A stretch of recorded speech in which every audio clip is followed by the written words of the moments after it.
Okay. Let's go. Welcome back to yet another episode of Two Plant-Based Brothers. I am William the teacher, and this is my brother. Daniel Nowotnik, and I got a doppelganger. Well, congratulations. I'm sure Shout everyone. out to my sister-in-law, Delilah. I think she got this for me for Christmas one year. My oldest brother might have been involved. I don't know. Yeah. So now I feel the pressure to get mine Do you in, have it? not on me, no. Carry it in But your pocket? she's an avid follower. I don't think she actually hits. I don't know if she actually doesn't hit the like button or doesn't leave comments, but She's I believe watching. she's watching. Well, So this is her first, might be her first shout out. Delilah, thanks for yeah. watching.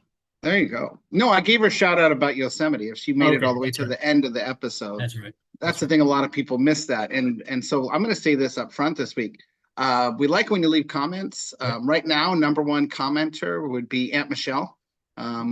So shout out to Aunt Michelle doing number one, but anyone can do it. You Yeah. do not have to be a family member to leave comments. I was going to say that. You don't have to be related. It's okay. It's okay. But yeah, it is August 10th at the time of recording. So today is the 26th anniversary of me becoming a father, the birth of my oldest, my firstborn, Yes. 26 years ago today, almost to the minute, Whoa. actually. And Whoa. mom would know the exact time. She's really good at that stuff. Yeah. But anyway, happy birthday, Madeline.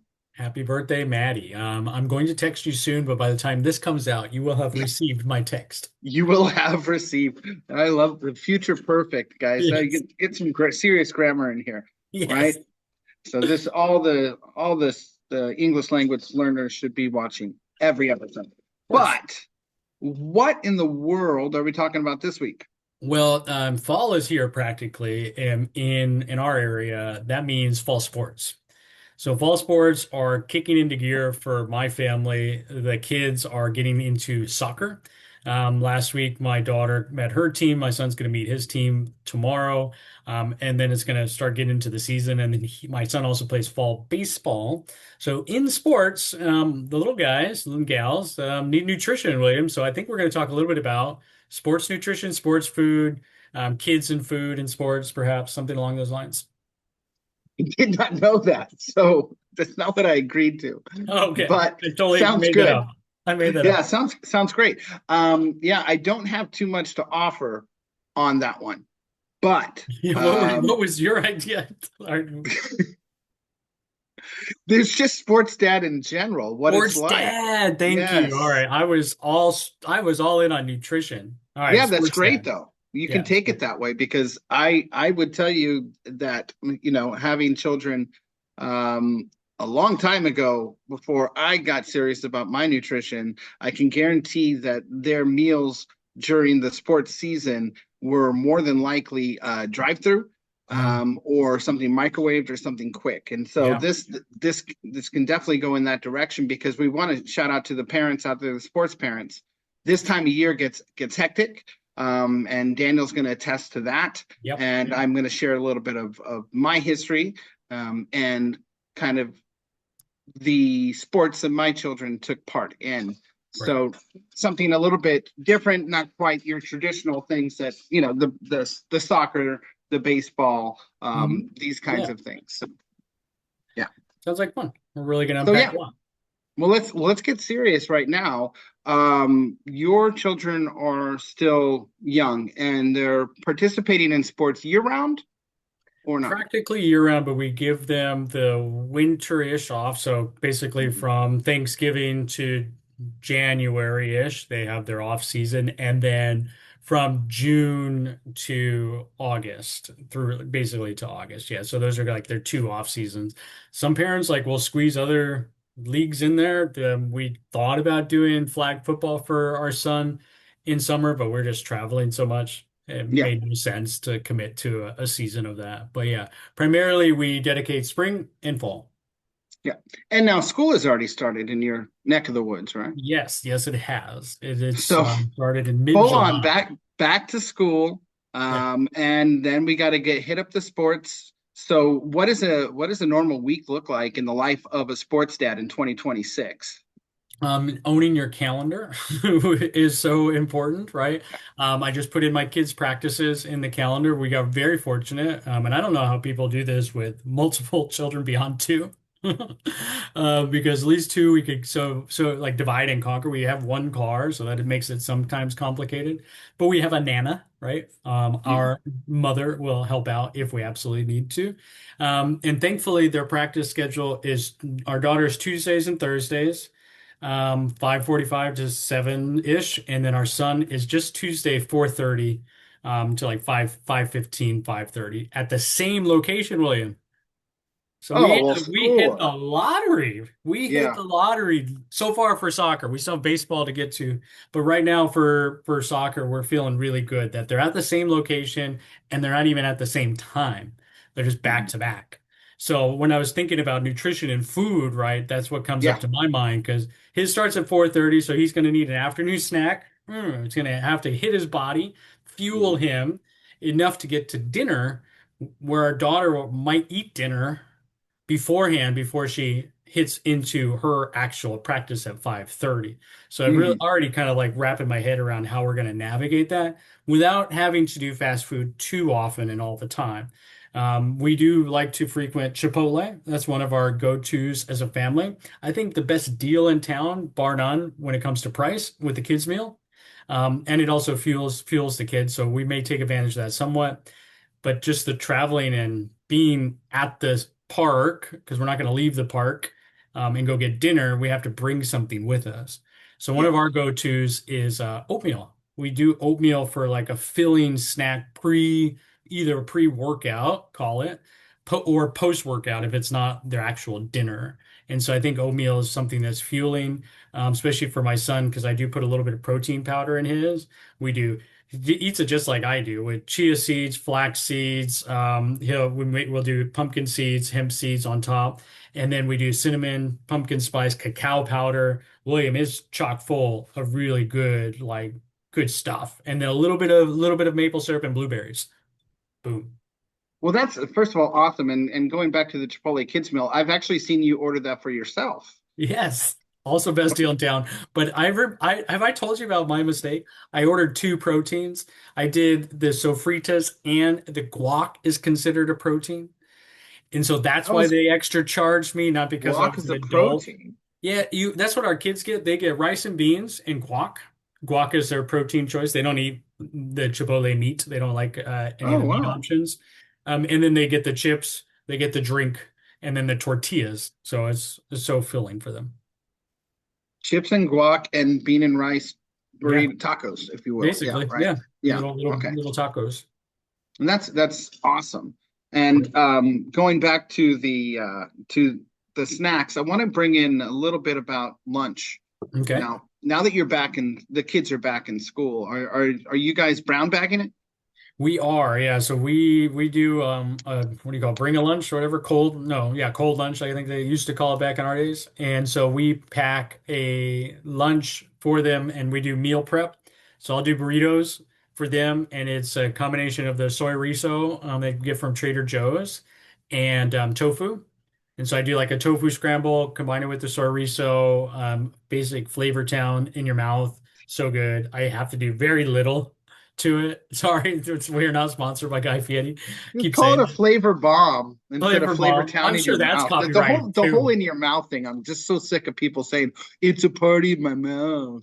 Whatever. All It's right. disgusting. The Um, flavor bomb. and then beans. And so I'll do like a black beans, not like refried or anything, but just a black bean. But it's kind of soupy, so they're thicker. It's not just the beans themselves. And I spice that up with some spices, wrap it in a tortilla, freeze a boatload of them, and then we just warm them up in the oven in the mornings and wrap them in foil, and then they're in their lunches every day. And then we do a lot of dried snacks with it. So plantain chips, popcorn, which are very minimal in the ingredient standpoint. It's usually some sort of oil, some sort of a little bit of salt, and then whatever it is, whether it's a pretzel, a plantain chip, or popcorn. And then we'll throw in for our son an orange or a little cutie for him because he does eat fruit. And then after school, it's either orange or an apple. Really trying to get our daughter to eat something other than just dried snacks and burritos. Well, it sounds like there's a really very good plan going, and I hope anyone out there who has kids of this age and is struggling to put everything together, much like I did when my kids were younger, they're taking notes about how you're doing everything and making sure that the kids are getting everything they need. Now, the next question is, I know you said this already, but what time does practice generally end? So for our daughter, it would be 7:15-ish, Okay. and their bedtime, like wind down time, is Yeah, 7:30. yeah. So that's when we like put on the pajamas, start reading. Lennon should be in bed by 8, our son, and then our daughter's up till 8:30. But what ends up happening after practice is our son's like, I'm starving. And that's where we implement either the another orange or an apple or maybe a little bit of oatmeal or something like that to Mm, yeah. serve his Yeah. stomach. He is just That's what non-stop I was energy. curious is like when does we hit bedtime, right? Yeah. And you get done with a hard practice and you might be really tired or you could be really wired depending on how it went and Yeah, yeah. everything else like that. And so you got to really have have a very good calendar, a very scheduled calendar, knowing everything's going on and being able to juggle. I think that you really scored big if you're on the same field. Yeah. That's great. I know that you and I are many years apart, and when we were younger, Mhm. often you were at one field, I was at another, Yeah. and same days. And I don't know how mom, dad did that with four kids, right? Right. Being in different places and doing all the sports and stuff like that. It was crazy. Yeah. Um, Yeah, very but little memories of like going to any of your guys' games.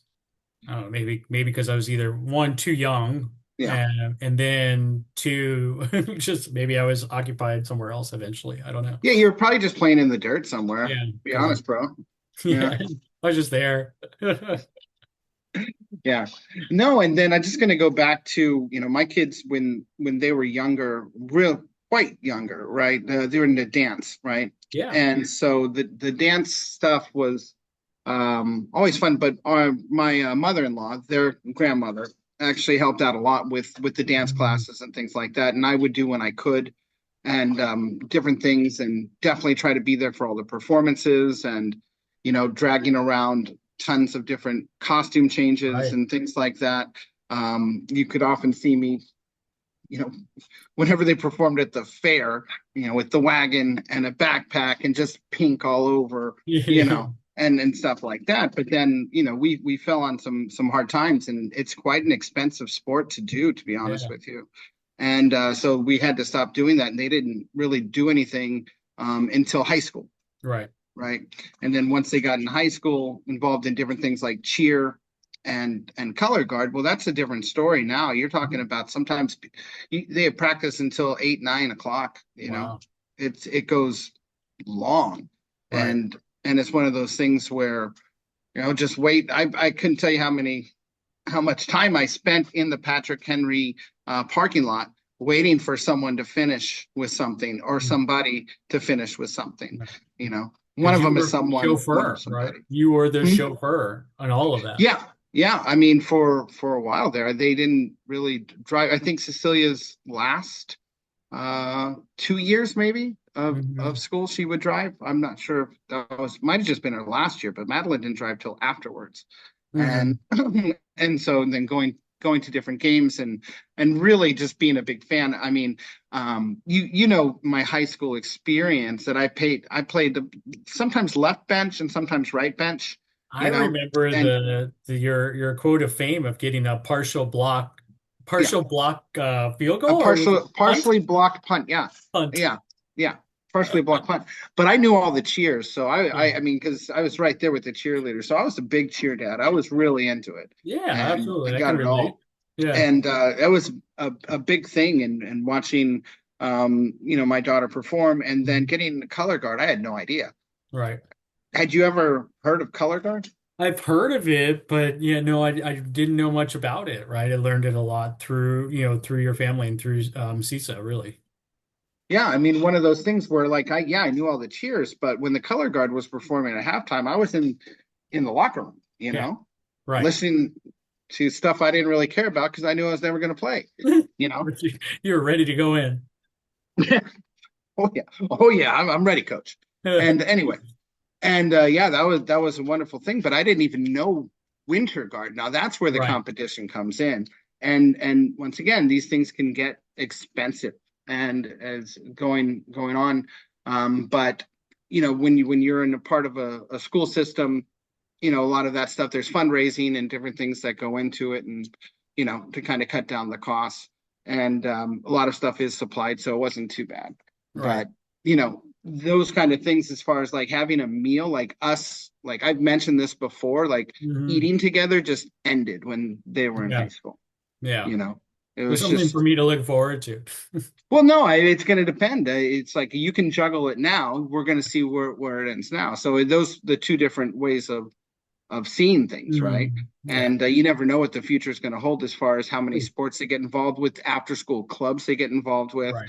and trying to maintain that semblance of family dinner, of nutrition, and things like that, Yeah. which really weren't on my radar. So I'm really happy that my daughters are still really interested in dance. They still, Mhm. for fun, will take dance classes together, and Right. and Cool. uh, do it in both of those sports, incorporated it, right? And so to Hmm. this day, my oldest, she teaches dance, she teaches Yeah. cheer, and she brings that joy to other people. And Cecilia, I know she's going to end up doing. She's going to be coaching at some point. She did already, Hmm. coach color guard last year. We'll see what happens as far as her schedule goes, but Hmm. they really have a passion for it, and then you're never going to. I don't think you can be professional color guard, maybe. I don't know if I there's. don't know. I don't know. But speaking of professional women's sports, Yeah. I've been following just recently the women's professional, and it's women's pro baseball league. Are you aware of that, William? Yes. Yeah, Ah, it's absolutely. I saw the first home run. Yeah, me Um, too. yeah. Just amazing to see that, and I get excited. I think being a girl dad, especially because I've talked to our daughter about this, and for like jokingly, and she's only played t-ball. Like she hasn't been back to softball or baseball yet. She does want to do it, but she's very I don't know, focused on being the first someone to do something. And I said, Mhm. there's never been a woman who's played in the MLB, like on a major league team. And I said, just as we were just talking, have her conversation, she's like, well, I want to do that. I was like, cool, let's do it. Like, if you want to do that, we'll do it. And then it's just like you introduce her to, hey, Little League, if you're interested in going to Little League, you are going to be primarily with boys. Like just the way a lot of our league is like it's primarily boys. There are girls who play baseball, that is, Little League baseball. But primarily in our area, the girls play softball. Now with the new women's professional baseball league, I love that she sees actually women playing baseball because that's something she actually does want to pursue. Hopefully, right, it continues on and gets traction, and that's something that if she really wants to do it, that'd be really cool. Our day, didn't exist. I mean, I think when I was growing up, the WNBA came around, so that's still relatively new from a league perspective, but it's certainly gained a lot more traction, I think, overall in sports and over the last few years, especially. So I don't know, I got excited to see that. And whether she plays baseball or not, we'll see. To your point, they'll go in ebbs and flows on I think sports. My son wants to try basketball out. We want to encourage that. We don't want to Mhm. get pigeonholed into any one sport at this age, especially because they're still discovering what they enjoy. And the one thing I'll say this to the audience is one thing we're avoiding at all costs for right now is club sports. Club sports, I feel like this pay to play, I think is doing more harm than good to children and their development. I really do. I don't know if you have an opinion on that at all, but I just feel like it's something that we're steering away from until they get older, teenage years where they really said, oh no, this is my sport. This is the one I want to dedicate to. Then we'll entertain it. But for now, we want them to try whatever they want to try. Now, are you talking about people having playing in club sports when they're 10 Like years old, 9, 10 years old? younger, William, 6, 5. Yeah, we're talking the soccer, the local leagues for soccer, especially. Baseball is two, right? There's travel baseball, which what I used to call it. They call it club baseball, travel ball. is very much like people recruiting for that at the 5 and 6 year old mark. Like, our daughter's t 8, 9, she's turning 10. She was, I don't know, she said, as to her quote, if she ever watches these, I was roasting some boys on the playground. This was like the last week of school. And Yeah. one of the teachers or dads like, oh, hey, you should play club. And so she gave him my wife's phone number because he was actually recruiting her to play club soccer. I'm like, this is crazy. Which she's been asked by coaches before if she wants to play club, and she's got, skill and she's developing. But that's not something we want to entertain yet at 9, 10 years old, maybe 12 or 13, sure. But I think the stranger one, that feels normal. But the stranger one is people asking for our son, right? To whether he wants to play club in that, like on his soccer team, which was 6U in the spring, the coach into moving to club with his son, who's 5 years old. He hasn't even turned 6 yet. And they're going to start him in his club at 6 or 5, and that to me just seems so young to dedicate. And my understanding of club teams, we're talking 3 to 4 practices a week. You're playing weekend tournaments, which are usually Saturday and Sunday if your team is good, and you don't even get guaranteed playing time, right? It's obviously going to be based on your skills, so it's not like Little League and AYSO where everyone plays. Like, and I get the competition's high, but I feel like it just leads to burnout. I really do.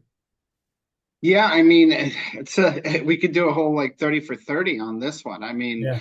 honestly, with the youth sports and the club teams and the pay to play, um, it's one of those things where as a parent you want to encourage your children to go for their dreams, right? Yep. We want them to dream big and to do the things that it takes to get there. If Mhm. that's what they want to do. And I'm not speaking for everybody, but I think a lot of times when kids get pushed in that direction, it's more for the parents' dream than it is for the kids' dream. Absolutely. You know it is. And it's just like, I'm going to put my kid in the most competitive league. He is going to practice a lot, or she. They are going to be seen by college recruits, which is going to Right. pay for their university, or Correct. they're going to get drafted and go on to play in the big time and buy me a house.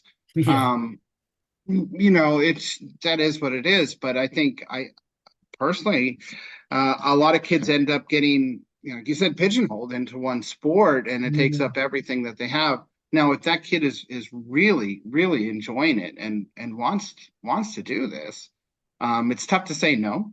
Yeah. But I I wouldn't do it.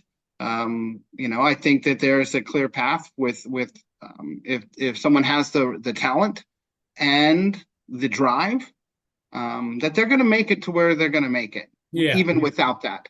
I agree. I I agree. believe that, but I could be wrong. I think if you look at a percentage of kids that played Little League, I played Little League, you played Little League. Yep. The percentage of kids that played Little League that are making whatever it is, got a scholarship or a professional contract, and made a living off of playing the sport, I think your percentage would be pretty tiny.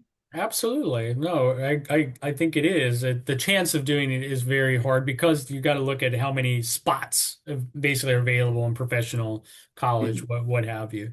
And so I would rather approach it like we are, Yeah. try a lot of different things, especially because you might not enjoy it after a couple of seasons. I also don't want them to quit either, right? I don't want them to be too flaky and non-committal on things. So when we sign up for a season, that's it. You're signed up for the season.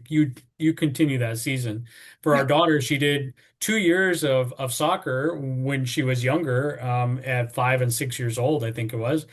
And then she took a break. She said she wanted to try something else. We did track and field. We did other things and swimming. She was really into Swimming. swimming. Yeah. And so then all of a sudden out of nowhere I guess at 7 or 8 years old, she's like, "Oh, I want to get back into soccer." We're like, "Okay, cool." Thankfully, with that kind of sport, I think soccer, it's easy to take a break and get back into. I think baseball is one of the harder sports to take a break and get back into because the development happens so quickly when it comes to speed of the pitches and mechanics and a lot. It's just more complicated. However, I think it still can be, taught in the off season. And I think The other thing I'll say about mixing up the sports and doing other things, like my son wants to do basketball and my daughter might want to do baseball, is making sure they have a break from it. I think that's the other thing. Like they had a summer, and our summer is so short. Like we were talking about at the beginning, they were already back at school in mid-July. So, but they had 6 weeks where they were at their grandparents' house for 2 weeks, with our mom for a week, and there's actually 2 weeks total. And they just got to enjoy summer being with their cousins and doing no sports, just being outside and playing, but no committed practices and sports. You Mhm. can't do that with club. You have to, that's year round. It's just like it's constant. I'm sure they have break weeks or whatever, but anyways, we really believe in that. We want them to have fun on their break time. And then when it comes back into the season, if you're going to do it, we're all in. We're going to practice, and we're going to get at it, and we're going to try and improve. Simple. Mhm. All right. Well, sounds good, Daniel. And we'll see what happens if one day, Dylan makes it big and she doesn't forget about old Uncle Bill and she wants to buy me a house. That's fine too. But no I, pressure. I'll remind her that you've walked many, many miles to see her games, and same with Yeah. Leonard. Yeah, and I will again. I enjoy it, but I just I think that as long as they enjoy it, that's the Yeah, only thing that really matters. If they correct. enjoy it, but and it's not just you have a tough game or you lose or something and you get down on yourself and you want to quit. You don't quit. Yeah. There are times you're not going to enjoy Hmm. playing it, right? There are things that are going to happen, but as long as they enjoy being with their friends, they enjoy the competition, they enjoy everything else. I don't see a downside. Anyway, we're up against time. Thank you guys very much for listening, and please once again go ahead and put some comments. What do you think? And the phone lines are open, as I say. All Well, right. we really won't answer, but the comments are ready. All Okay. right. Peace.